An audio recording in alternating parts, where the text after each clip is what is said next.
മുത്തശ്ശി എവിടെ പോയി വരിക? മുത്തശ്ശി ഇന്നലെ അമ്പലത്തിൽ പോയിണ്ടായിരുന്നോ? എന്തായിരുന്നു അവിടുത്തെ പരിപാടി? അവരെ സമ്മതിക്കണല്ലേ മുത്തശ്ശി? എത്ര നേരാ തലയിൽ ആ കുടവും വെച്ചിട്ട് വീഴാണ്ട് കളിക്കണേ.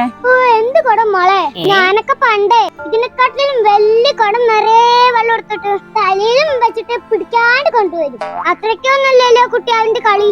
ഓ, മുത്തശ്ശിക്ക് എന്ത് തന്നെ പറഞ്ഞാലും മുത്തശ്ശി ചെയ്യണതന്നെ വലുത്. അതെ, അതന്നെ വലുത് കുട്ടി. എന്നാ ശരി, പണ്ടത്തെ പോലെ മുത്തശ്ശിയെ തലയിൽ കുടവും വെച്ചിട്ട് ഒന്ന് കാണിച്ചു തന്നെ. അതിനെന്താ കുട്ടി, കുടം എടുത്തിട്ട് വാ. ശരി മുത്തശ്ശി, ഇപ്പൊ കുടം എടുത്തിട്ട് വരാ. ദാ മുത്തശ്ശി കുടം. അയ്യേ, എന്താ കുട്ടി ഇത് മുന്തിയോ? ഇതൊന്നും വേണ്ട, കുറച്ച് വലുതെടുത്തിട്ട് വാ. മുത്തശ്ശി ഇതാ മുത്തശ്ശി പറഞ്ഞ കുടം വെള്ളോ. ഇതന്നെ ഇത്ര വലുത് വേണം. എന്റെ തലയ്ക്ക് വെച്ചെന്ന മോളെ. മുത്തശ്ശി, അയ്യോ അയ്യോ, എന്റെ കഴുത്തേ. അയ്യോ അയ്യോ, അറക്കടി മോളെ. ഇതാണ് ഇപ്പൊ മുത്തശ്ശിയുടെ കഴിവ്. ഞാൻ ആദ്യം ഈ മൊന്ത തന്നായിരുന്നില്ലേ, ആദ്യം ഇത് വെച്ചാ പോരായിരുന്നോ? ഇനിയിപ്പോ മുത്തശ്ശിക്ക് തലയിൽ വെച്ച് കളിക്കാൻ പറ്റിയ കോടെ കളിയാക്കല്ലോടി മോളെ, വേദനിച്ചിട്ട് വയ്യ. മുത്തശ്ശിയല്ലേ കുമ്പം കളിക്കാരെ കളിയാക്കിയത്. ഇനി മുത്തശ്ശി ഇത് തലയിലും വെച്ചോണ്ട് നടന്നോ. വേണ്ടാത്ത പണിക്ക് ഞാൻ നിന്നു.